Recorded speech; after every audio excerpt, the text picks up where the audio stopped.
राहें आसान नहीं, मंजिल तक जाना है, जहाँ तक सांस चले वहाँ तक जाना है।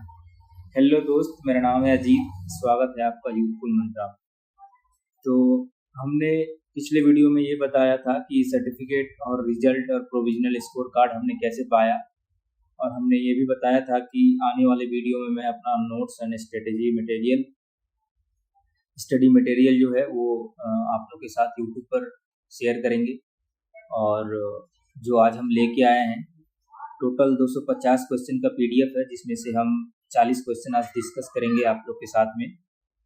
और उससे पहले, डिस्कस करने से पहले, हम पिछले वीडियो का कमेंट का 3-4 क्वेश्चन है जो हम लेते हैं। पहला एक भाई का क्वेश्चन था, बेसिक एंड एडवांस में क्या डिफरेंट है।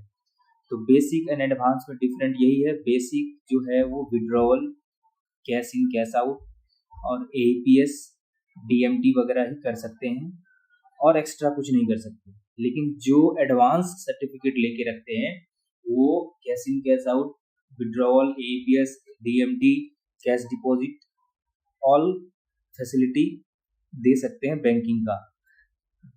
बेसिक एंड एडवांस में ये डिफरेंट है। दूसरा था कि बीसीबीएफ का जो ट्रेनिंग होता है वो कहाँ पर होता है और कैसे हम अप्लाई करें।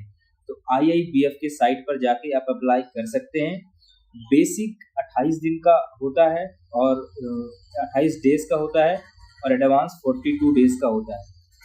ये आपके ऊपर डिपेंड करता है आप कौन सा ले रहे हैं। तीसरा क्वेश्चन था कि कहाँ पर होता है। तो देखिए, कराने को तो आईआईबीएफ का जो सेंटर है वो कराते हैं, और आईआईबीएफ का जो सेंटर है वो कराते हैं, नहीं तो आईआईएमबी भी कराते हैं, है ना, आईआईबीएम कराते हैं, और आईआईडी संस्था जो है वो कंडक्ट कराती है ट्रेनिंग, और उसके बाद आईआईबीएफ एग्जाम कंडक्ट कराती है आईआईबीएफ सर्टिफिकेट के लिए। तो ये ट्रेनिंग कंप्लीट करने के बाद आपको सर्टिफिकेट मिलेगा। दूसरा है कि बीसीबीएफ के लिए, तीसरा है बीसीबीएफ के लिए ट्रेनिंग जरूरी है। तो आंसर है नो। अगर आपके पास पिछला प्रीवियस जो बीसी का सर्टिफिकेट है जो अप्रैल 2024 से पहले, 2023 से पहले का है, तो आप अप्लाई कर सकते हैं डायरेक्ट, चाहे कोई भी बैंक का हो, तो डायरेक्ट अप्लाई आईआईबीएफ के साइट पे जाके कर सकते हैं अप्रैल 2023 से पहले। अब उसके बाद जो पीडीएफ है वो आज हम एक्सेप्ट किए हैं कि 40 गो पीडीएफ अभी शेयर करेंगे, मतलब डिस्कस करेंगे क्वेश्चन विद आंसर। और उम्मीद है कि ये क्वेश्चन अच्छे से स्टडी पढ़ने के बाद, याद करने के बाद, आगे का जो पार्ट होगा वो भी धीरे धीरे हम ले आएंगे। नेक्स्ट मंथ फर्स्ट वीक में एग्जाम है शायद, तो उससे पहले हम जो वीडियो है 250 क्वेश्चन का पीडीएफ, उसको हम चाहेंगे कि आप लोग को शेयर करें, तो आप लोग भी अपनी मेहनत करके कम से कम मेरे इतना नंबर तो ले आई सकिए।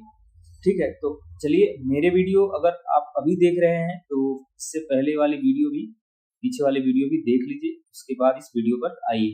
हम आज चलिए स्टार्ट करते हैं वीडियो, ज़्यादा टाइम ना गवाते हुए, क्योंकि टाइम ऐसे ही चला गया था, हम भी 2-4 दिन बाहर थे। तो चलिए स्टार्ट करते हैं। ठीक है, इसमें टोटल 6 पेजेस है पीडीएफ का। पीडीएफ में इसमें 40 क्वेश्चन इंक्लूड है। हर एक क्वेश्चन को हम लोग बारीकी से देखेंगे, और आप भी बहुत ही सतर्कता और दिमाग खोल के देखिएगा, क्योंकि क्वेश्चन ज़्यादा बाहर से नहीं बनेंगे। ये मेरा स्टडी मटेरियल है, आपको भी इतना क्वेश्चन अच्छे से पढ़ना ही है। बाकी जो क्वेश्चन पार्ट बाय पार्ट दूंगा, क्वेश्चन भी पढ़ना है। उतने करने के बाद कोई कंफ्यूजन नहीं रहेगा। तो चलिए हम क्वेश्चन स्टार्ट करते हैं। पहला क्वेश्चन है, in the case of public sector bank, जो पीएसयू है, पब्लिक सेक्टर अंडरटेकिंग, उसकी बात कर रहा है। और इन केस, इस केस में, पब्लिक सेक्टर बैंक के केस में कौन सा ऑप्शन सूटेबल है, वही अपने को चूज करना है, राइट आंसर। इसमें 4 ऑप्शन है, ठीक है। हाँ, पहला है, at least 50% stake of the bank is held by central and state government. Stake मतलब शेयर होता है। More than 50% stake of the bank is held by central government. At least 25% stake of the bank is held by RBI, and more than 50% stake of the bank is held by RBI. इसका right answer हो जाएगा more than 50% stake of the bank is held by central government. ठीक है, इस तरीके से आपको पढ़ना है। और दूसरा क्वेश्चन हम लोग देख लेते हैं। सबसे पहले इसको इरेज करते हैं, क्योंकि जिस हिसाब से एप्लीकेशन काम करता है उस हिसाब से काम अपने को भी करना है। इसी तरीके से हम बाकी के क्वेश्चन भी डिस्कस करेंगे। दूसरा क्वेश्चन है द ऑपरेशनल एरिया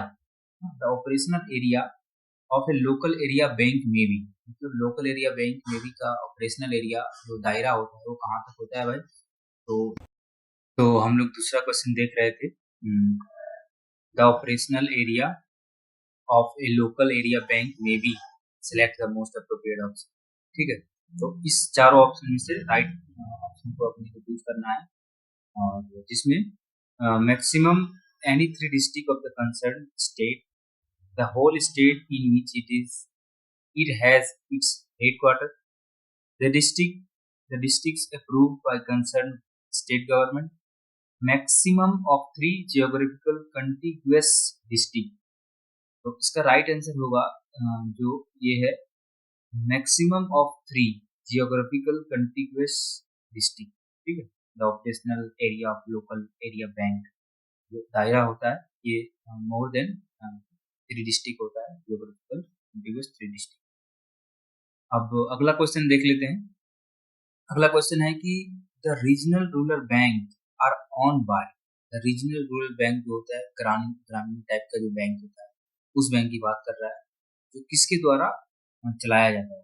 तो ये ऑप्शन 4 है, इसमें से एक राइट आंसर है, इसको हम लोग को ढूंढना है। Central government only, respective government in the state in which they operate, central government, sponsor bank and state government, sponsor bank only. तो इसका राइट आंसर हो जाएगा कि option C, central government and sponsor bank and state government. ये सब question बहुत ही अच्छे तरीके से आपको देखना है, ठीक है, क्योंकि ये सब क्वेश्चन बहुत ही इंपॉर्टेंट क्वेश्चन है। आपको ये क्वेश्चन को बड़ा बारीकी से देखना है, क्योंकि ये सारा क्वेश्चन अच्छा, तो इसको इरेज कर लेते हैं, ये सर कर लेते हैं। चलिए, चौथा नंबर क्वेश्चन है कि प्राइमरी एग्रीकल्चर क्रेडिट सोसाइटी की बात, प्राइमरी एग्रीकल्चर क्रेडिट सोसाइटी, इतना तो आपको याद रखना ही है। ठीक है, 4 ऑप्शन दिया गया है कि इसका वर्क क्या होता है, हम देख लेते हैं। Can accept deposits but still they are not bank, deposit accept करता है लेकिन बैंक नहीं है। दूसरा है work as a rural bank in its operational area, and work, तीसरा नंबर है work stand alone but get the finance from district cooperative banks, cannot accept deposit as they are not bank। Right answer है work as a rural bank in its operational area. ठीक है, primary agriculture credit society, इतना याद रखिए। ठीक है, आगे बढ़ते हैं हम लोग, और 5 नंबर है, 5 नंबर से पहले एरो लेते हैं। अब 5 नंबर क्वेश्चन है कि who is 26th governor of RBI. 4 option दिया गया है, संजय मल्होत्रा, शक्तिकांत दास, उर्जित पटेल और रघुराम राजन। राइट आंसर हो जाएगा संजय मल्होत्रा। ठीक है, शक्तिकांत दास इससे पहले था, अभी संजय मल्होत्रा है प्रेजेंट आरबीआई का गवर्नर। ठीक है, चलिए आगे बढ़ते हैं। अब 6 नंबर क्वेश्चन है कि what are the meeting time of the bank manager. Bank manager का मीटिंग टाइम कौन सा है। 4 ऑप्शन है, 9:30 से 5:30, 10 से 4, 10:30 से 4:30, 9 से 5। राइट आंसर हो जाएगा इसका 10 से 4 एक बैंक मैनेजर का मीटिंग टाइम। ठीक है, इसको इरेज करते हैं। इसी तरीके से बाकी क्वेश्चन हम डिस्कस कर देंगे। पीडीएफ देने से शायद आप उतना सीरियसली ना पढ़े, इसलिए हमें मजबूरी या कहिए या फिर जो कहिए मैं आपको दे रहा हूँ, आप इसको अच्छे से वीडियो को पॉज करके समझ के देखिए और पढ़िए। ठीक है, 7 नंबर क्वेश्चन है deposit of the public with bank are insure. Deposit of public with bank are insure. ठीक है, तो ये क्वेश्चन रैंडमली जैसे है वैसे याद रखिएगा। Deposit of public with the bank are insure, public का जो डिपॉजिट होता है वो इंश्योर होता है। हाँ, और इस टाइप का है। ऑप्शन है, 4 ऑप्शन है अपने के पास, आप हम लोग के पास। पहला है अप टू 5 लाख पर डिपॉजिटर, अप टू 10 लाख पर डिपॉजिटर, अप टू 1 लाख पर डिपॉजिटर, अप टू 2 लाख पर डिपॉजिटर। इसका राइट आंसर हो जाएगा टू 5 लाख पर डिपॉजिटर। ठीक है, public with bank are insure. ये अब अगला क्वेश्चन 8 नंबर हम लोग देख लेते हैं। 8 नंबर क्वेश्चन देखते हैं। 8 नंबर क्वेश्चन है कि the bank act as financial intermediaries between the intermediaries between the 4 option है हम लोग के पास। पहला है rich and poor people, savers and central and state government, money lender and farmer, savers और investor of funds and the user of fund. Right answer हो जाएगा इसका savers and central and state government, bank act financial intermediaries between the. ठीक, इसको इतना ऐसे याद रखना है, देख के समझ के, और इसको इरेज करते हैं। बाकी हम लोग आगे चलते हैं। ये 8 नंबर कंप्लीट रहा है ना, 8 नंबर कंप्लीट रहा। इसको थोड़ा स्क्रॉल करते हैं। 8 नंबर कंप्लीट रहा। 9 नंबर क्या, 9 नंबर क्वेश्चन क्या है हम लोग के पास में कि deposit insurance and credit guarantee corporation, जो शॉर्ट फॉर्म DICGC है, provide deposit insurance cover for depositor. Deposit insurance and credit guarantee corporation provide deposit insurance cover for depositor. ठीक है, इतना आपको ऐसा याद रखना है। बाकी का अगले पेज में हिंदी कर दिए, ऐसे आपको दिक्कत नहीं होगा। जो भाई को हिंदी में देना है हिंदी में दे, लेकिन हम प्रेफर करेंगे इंग्लिश में दे, उतना भी डिफिकल्ट नहीं है। ये डिपॉजिट जमा राशि ये सब ना आप इंग्लिश में भी याद करिएगा। हम तो इंग्लिश में याद किए थे, इसलिए यही सही रहेगा मेरे हिसाब से। काफी ठीक है। Of all the bank regulated by RBI, और दूसरा है of all bank excepting cooperative banks. तीसरा है all banks excepting cooperative banks and regional rural banks. चौथा है which is voluntary for banks to take it और नॉट। ठीक है, तो इसका है right answer of all the bank regulated by RBI। ठीक है, अब हम लोग 10 नंबर देखते हैं। 10 नंबर देख लेते हैं। 10 नंबर है कि इसको 10 नंबर है, स्क्रॉल करके इसको हाँ 10 नंबर है। 10 नंबर क्वेश्चन है हम लोग के पास में, the bank should ensure that demand draft of rupees and above are issue invariably with account payee crossing. तो ये है जो बैंक, एक बैंक दूसरे बैंक को डिमांड ड्राफ्ट इशू करता है। ठीक है, अबव अकाउंट पे क्रॉसिंग जो होता है, एक चेक होता है, चेक के कॉर्नर पे एक क्रॉसिंग होता है, जिसके बारे में कह रहा है, उस अमाउंट को जानना चाह रहा है। ठीक है, ऑप्शन है अपने पास 20,000 रुपये, 15,000, 10,000 और 50,000। राइट आंसर हो जाएगा अकाउंट पे क्रॉसिंग का, वो है 10,000। ठीक है, चलिए इसके इस चीज को जो जो टॉपिक बता रहा हूँ उस टॉपिक से भी आप थोड़ा बहुत स्टडी करके रखिएगा, तो आपका ही बेनिफिट होगा। ठीक है, आपका ही बेनिफिट होगा। 11 नंबर क्वेश्चन देखते हैं कि what is the cost of money borrow from a bank known as. जो बैंक से उधार लिया जाता है, बदले में हम लोग क्या देते हैं, चार्ज देते हैं, कमीशन देते हैं, प्रीमियम, इंटरेस्ट, हम लोग ब्याज देते हैं। ठीक है, हम लोग ब्याज देते हैं और बैंक हमें भी देती है इंटरेस्ट ऐसा रखने में। कह रहा what is the cost of money borrow, हम लोग जो उधार लेते हैं उसके बदले में हम लोग ब्याज देते हैं। ये क्वेश्चन भी कंप्लीट रहा 11 नंबर का। और हम लोग 12 नंबर पे आते हैं, इसको थोड़ा इरेज करते हैं सर्कल लेके, थोड़ा 12 नंबर पे आते हैं। 12 नंबर पे 12, ठीक है, क्वेश्चन है now a banking service are, nowadays banking service are अभी बैंकिंग सर्विस कैसा है, कॉस्टली है, कॉस्टली एंड लग्जरी है, use by rich people only, necessity of life for everyone, या use only by economical middle lower middle class person. तो इसका right answer हो जाएगा कि necessity of life for everyone. जो बैंकिंग है वो सभी के लिए समान है, ठीक है। जो बैंक है, बैंक सभी के लिए आवश्यक है, सभी के लिए आवश्यक है जो, ठीक है। बैंकिंग अभी के समय में सभी के पास होता है, सभी के लिए जरूरत का सामान है बैंकिंग। अब क्वेश्चन 13 नंबर आता है। 13 नंबर में क्वेश्चन है कि immediate payment service, short form में जो हम लोग IMPS कहते हैं, इज मैनेज बाय, तत्काल भुगतान सेवा का प्रबंधन किसके द्वारा किया जाता है। तो ऑप्शन 4 है अपने हम लोग के पास में, RBI, national payment corporation of India, S SEBI, government home. SEBI का भी फुल फॉर्म कभी कभी पूछ लेता है, security exchange board of India होता है, तो इसको भी आप ध्यान में रखिएगा। लेकिन इसका जो है IMPS इज मैनेज बाय, वो होता है national payment corporation of India, national payment corporation of India, ठीक है। इसको आप अच्छे से समझिएगा, याद कर लीजिएगा। पास होना है तो ये सब क्वेश्चन बहुत ही बारीकी से याद, कोई सुनवाई नहीं। 14 नंबर क्वेश्चन है, प्राइमरी एग्रीकल्चर क्रेडिट सोसाइटी, दोबारा आ गया है, हाँ ये दोबारा आ गया है।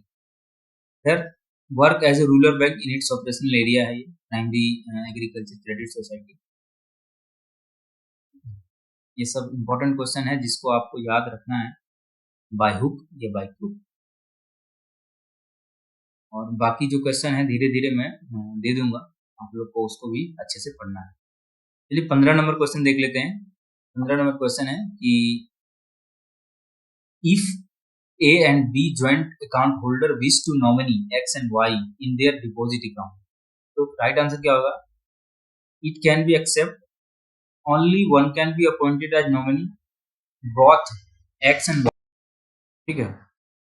तो if A and B joint account holder wish to nominee X and Y in their deposit account, तो वो चार ऑप्शन है, it can be accepted, only one can be appointed as nominee, both X and Y should agree to this, none of the above। तो इसका जो answer होगा ये होगा कि only one can be appointed as nominee. में joint account holder हो, nominee में सिर्फ एक व्यक्ति ही जाता है जो 100% मालिकाना हक रखता है, ठीक है। बैंक अकाउंट की बात करते हैं। चलिए हम लोग अब आगे 16 नंबर देखते हैं। 16 नंबर देखते हैं, 16 नंबर क्वेश्चन क्या है। 16 नंबर क्वेश्चन है कि ये नॉमिनी है ना, ए nominee after death of the account holder become, क्या होता है। ये चार ऑप्शन है, इसमें से अपने को देखना है। मतलब एक नॉमिनी एक अकाउंट होल्डर के डेथ के बाद क्या होता है। एक तो भाई नॉमिनी 100% होल्डर होता ही है, बाकी का जो है, लेकिन इसमें इसके तहत में कौन होता है भाई, fully owner, a joint holder along with the legal heir, full owner of the account laying in the account, and a trustee of the fund on behalf of the legal heir, इसका right answer हो जाएगा a trustee. याद रखिएगा, full owner of the account लेंगे नहीं होगा, ये होगा a trustee of the fund on behalf of the legal heirs, ठीक है। जैसे है वैसे थोड़ा याद कर लीजिए। चलिए हम लोग के पास ज्यादा समय नहीं है, हम लोग धीरे धीरे आगे भी बढ़ते हैं। और 17 नंबर क्वेश्चन है हम लोग के पास में, bank will grant loan under मुद्रा स्कीम। मुद्रा स्कीम से क्वेश्चन बनेगा, MSME से भी क्वेश्चन बनेगा, ठीक है। और चलिए देखते हैं, बैंक विल ग्रांट अंडर मुद्रा स्कीम के तहत में बैंक लोन देता है, ठीक है। तो कैसे लोन देता है देखते हैं। After obtaining mortgage of immovable property if the amount of the loan is above 5 lakh, and after obtaining mortgage of immovable property if the amount of the loan is above 10 lakh, after obtaining third party guarantee only, after obtaining group guarantee। तो इसका right answer हो जाएगा, जो मुद्रा scheme के तहत में bank loan grant करेगी after obtaining third party guarantee के तहत, ठीक है। 18 नंबर क्वेश्चन है, 18 नंबर क्वेश्चन है आपके पास कि 100 rupees note is sign by, 100 रुपए का जो नोट होता है इसके द्वारा साइन किया जाता है, prime minister, finance minister, RBI governor and none of above. तो ये जो है ना 100 रुपए का नोट पे ना शायद आरबीआई, शायद नहीं 100% है, आरबीआई गवर्नर ही इसको साइन करता है, ठीक है, आरबीआई गवर्नर, जो अभी संजय मल्होत्रा है प्रेजेंट। ध्यान रखिएगा आगे कौन सा है, क्योंकि क्वेश्चन इधर से उधर भी बनता है, ठीक है। चलिए हम लोग थोड़ा इसको आगे बढ़ाते हैं, 18 नंबर से थोड़ा बढ़ के आगे चलते हैं, और कम से कम तो आज 40 क्वेश्चन तो ले ही के चलना है। ये 19 नंबर है, 19 नंबर है the minimum age required to open saving account in the bank, SB मतलब saving account in the bank. तो ये जो आंसर होगा 8 साल, 10 साल, 12 साल एंड 9 नंबर, तो इसका राइट आंसर हो जाएगा 10 साल। एक 10 साल होना चाहिए एक अकाउंट को ओपन करने के लिए, सेविंग अकाउंट को, ठीक है। 20 नंबर क्वेश्चन है कैश रिजर्व रेशियो के बारे में। Cash reserve ratio indicate the percentage of cash reserve that bank are required to keep with RBI as a proportional, ठीक है। तो ये जो टर्म एंड कंडीशन है इसको देखना है, ऑप्शन है अपने के पास, हम लोग के पास, total advance minus non profit non performing asset, net demand and time liabilities, total demand deposit, gross demand and time liabilities. तो इसका आंसर हो जाएगा कैश रिजर्व रेशियो का net demand and time liabilities, ठीक है, net demand and time liabilities, ठीक है ना। अच्छे से देख लीजिएगा भाई मेरे, क्योंकि ये सब क्वेश्चन बहुत ही मेहनत से जुगाड़ होता है। जुगाड़ का जो हम पढ़े हैं, जहाँ से स्टडी नोट्स बनाए हैं, वहाँ का क्वेश्चन है। और ठीक है, 21 नंबर देखिए, 21 नंबर क्वेश्चन है कि आधार इनेबल पेमेंट सिस्टम जो एईपीएस होता है, एईपीएस में क्या क्या होता है उसके बारे में पूछ रहे हैं। तो पहला है cash withdrawal, cash deposit, Aadhaar to Aadhaar money transfer, balance enquiry. तो इसमें ये कैश विड्रॉवल, कैश डिपॉजिट और बैलेंस इंक्वायरी होता है, लेकिन ये नहीं होता। सेलेक्ट द रॉन्ग ऑप्शन, याद रखना, ये भी देखना कि क्या पूछ रहा है, राइट पूछ रहा है या रॉन्ग पूछ रहा है। सेलेक्ट द रॉन्ग ऑप्शन भी, तो आधार टू आधार मनी ट्रांसफर नहीं होता, आधार एईपीएस ट्रांजेक्शन में आधार टू आधार पेमेंट नहीं होता, ठीक है। चलिए 22 नंबर देखते हैं। 22 नंबर है कि what is not include in financial statement, financial statement में इंक्लूड नहीं है, पूछ रहा है ना, what is not include in financial statement. तो 4 ऑप्शन है हम लोग के पास, बैलेंस शीट, दूसरा profit and loss account, accounting policy, notes to the account. तो हम लोग के इसमें जो होता है फाइनेंशियल स्टेटमेंट में, वो अकाउंटिंग पॉलिसी नहीं होता है, बाकी balance sheet, profit and loss and note to the account, ठीक है। तो चलिए हम लोग आगे बढ़ते हैं। ये थोड़ा जो सॉफ्टवेयर है इसी तरीके से काम करता है, इसलिए काम तो कराना पड़ेगा, इससे ऐसा काम कराना पड़ता है। तीसरा 23 नंबर क्वेश्चन है कि periodic KYC updation is require for medium risk customer at least. याद रखें, मीडियम, लो एंड हाई, ये तीनों periodic KYC updation, periodic KYC updation is require. KYC request जो दरकार होता है बैंक में कब होता है, जो मीडियम रिस्क कस्टमर जो है, मीडियम रिस्क कस्टमर, तो उसमें 8 साल सही आंसर होगा इसका, ठीक है। 5 साल, 2 साल, 8 साल, 10 साल, तो राइट आंसर इधर 8 साल होगा। और 24 नंबर क्वेश्चन में periodic KYC updation is required for low risk customer at least.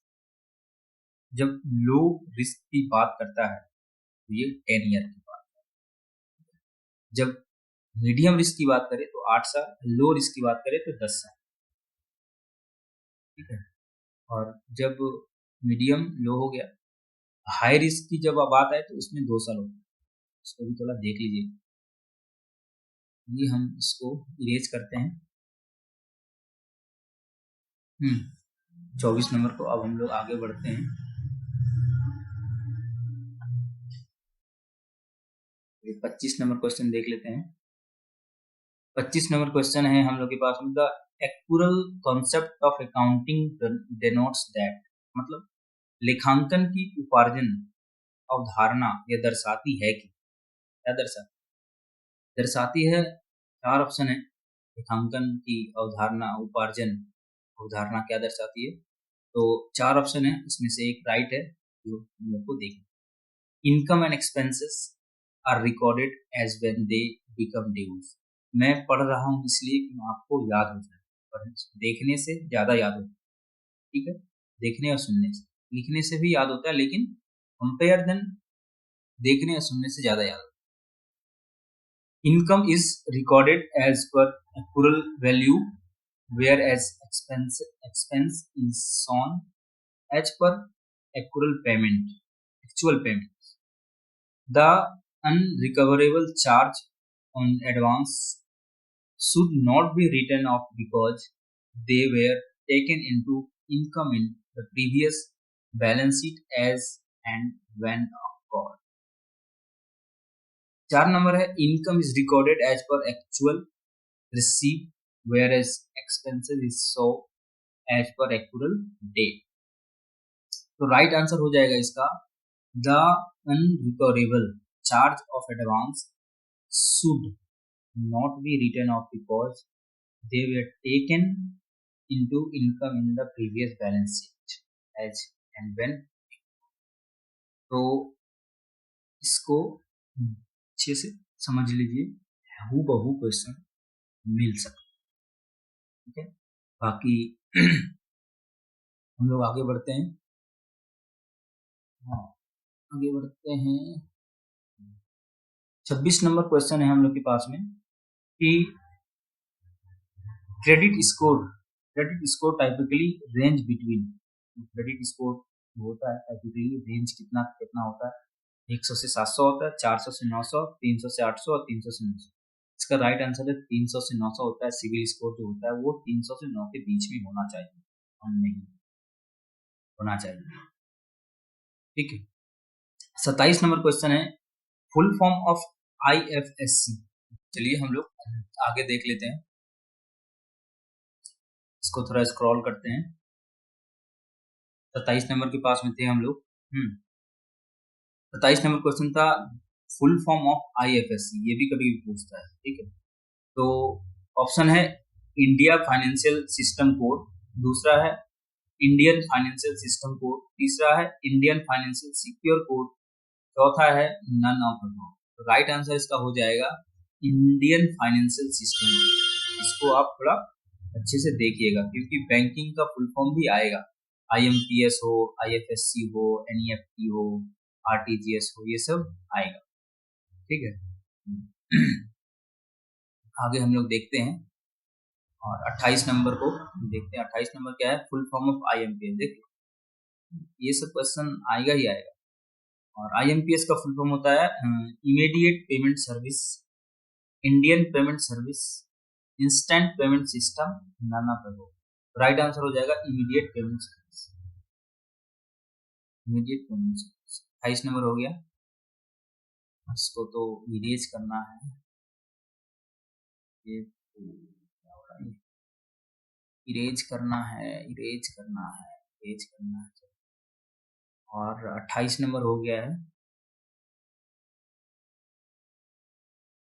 29 number question हम लोग देख लेते हैं कि the regulator for mutual fund in India is. जो रेगुलेटर होता है, जो निरंतर काम करने वाला म्यूचुअल फंड के लिए होता है, कौन होता है वो? FIMMDA होता है, AMFI होता है, RBI होता है, सेबी होता है। तो राइट आंसर है security exchange board of India, SEBI होता है, ठीक है। Regulator for mutual fund in India is, इसको आप अच्छे से ध्यान में रखिएगा। 30 नंबर क्वेश्चन है, 30 नंबर क्वेश्चन है, 30 नंबर क्वेश्चन है the repayment of term loan component under Kisan credit scheme may be done depending upon the type of activity. मतलब the repayment of term loan component under Kisan credit scheme का तहत जो credit card के तहत जो loan मिलता है और उसको रिपेमेंट की बात करती है, तो उसके बाद में क्या कहा जाता है, जो depending upon the type of activities. तो इसका राइट आंसर क्या हो जाएगा, देखते हैं। The maximum of 5 years, normally with in 5 years, maximum 10 years, maximum 2 years। तो इसका राइट आंसर हो जाएगा मैक्सिमम 5 years। हूबहू क्वेश्चन याद करें। The repayment of term loan, a component under Kisan Credit Card Scheme, may be done depending upon the type of activities। ठीक है, maximum 5 year। जैसा क्वेश्चन है वैसे याद करिए, आसानी रहेगा आपको। अभी और भी क्वेश्चन है जिसको आपको याद करना है। ठीक है, 31 नंबर क्वेश्चन हम लोग देख लेते हैं। 31 नंबर क्वेश्चन है recovery loan, recovery through Lok Adalat can be made for the loan outstanding up to select the most appropriate option among the following. तो इसका राइट आंसर हो जाएगा ना, इसका राइट आंसर हो जाएगा, 4 ऑप्शन है, 1 लाख, 2 लाख, 10 लाख और 20 लाख। तो जो रिकवरी फ्रॉम लोक अदालत होता है, जो लोक अदालत से रिकवर किया जाता है, वो अमाउंट होता है ₹20 लाख, ₹20 लाख, ठीक, ₹20 लाख। इसको हो गया, आगे देख लेते हैं।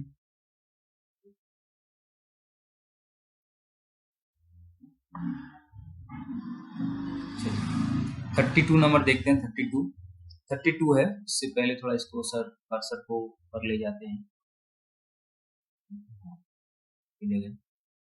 अब क्या है, the cardinal principle of lending include, जो cardinal principle of lending include होता है, कौन कौन सा प्रिंसिपल है भाई, प्राथमिकता है भाई, प्रमुखता है।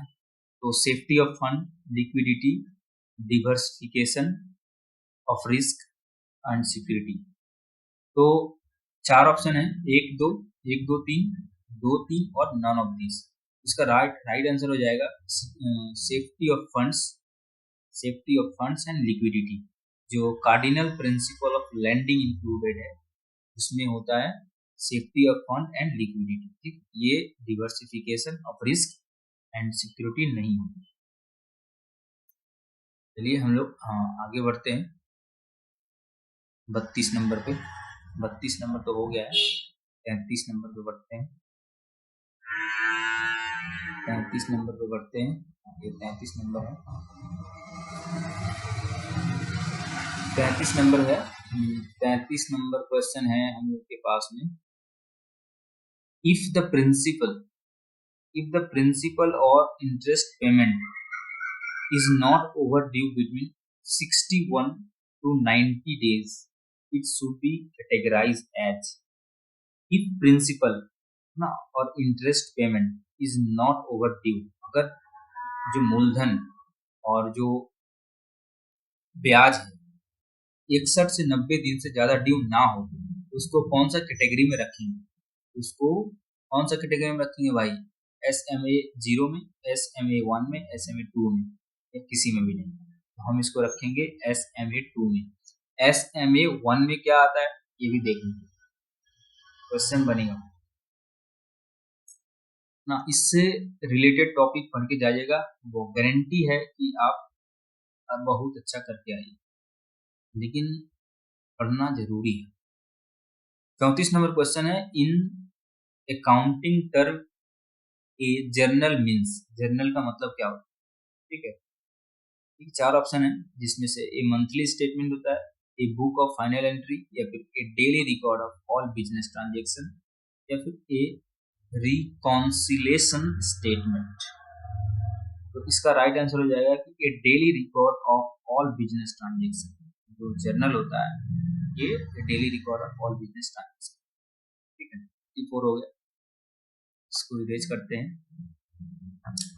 थोड़ा सा ऊपर इसको नीचे ले आते हैं, ठीक है। 34 हो गया, 35, 36, 35 है। 35 है, किसान क्रेडिट स्कीम एम एट, किसान क्रेडिट, उस समय प्राइमरी क्रेडिट सोसाइटी था, और इसमें किसान क्रेडिट स्कीम एम है। किसान क्रेडिट स्कीम का क्या एम होता है, तो ये अपने को देखना है। इसको थोड़ा ऑप्शन में नहीं जाना, ऑप्शन में ये जाए, ठीक है, ये सभी है। चलिए तो हम लोग देख लेते हैं। Providing need base and timely credit support to farmer. दूसरा, providing credit to non farmer activities, providing credit at flexible and cost effective manner, all of the above. Kisan credit scheme aim at, ये सारा का सारा option all of above D है।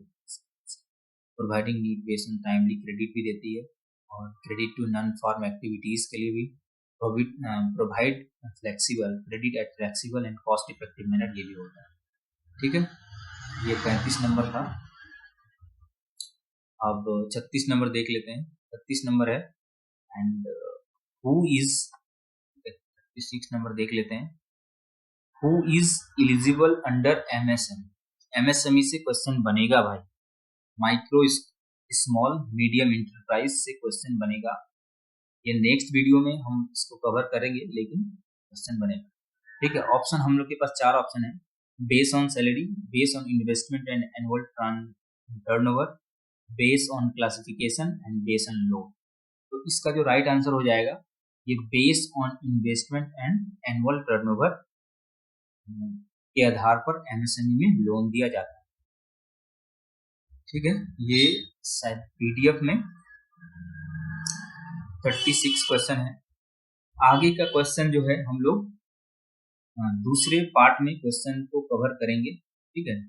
आप लोग video को अच्छे से तैयारी करिए, इसको भी थोड़ा पढ़िए। नेक्स्ट वीडियो जल्द आएगी, है ना। ये इतना क्वेश्चन, 40 क्वेश्चन को आपको अच्छे से पढ़ना है। ये सब क्वेश्चन पढ़ने से क्वेश्चन बाहर से नहीं जाएगा, ठीक है।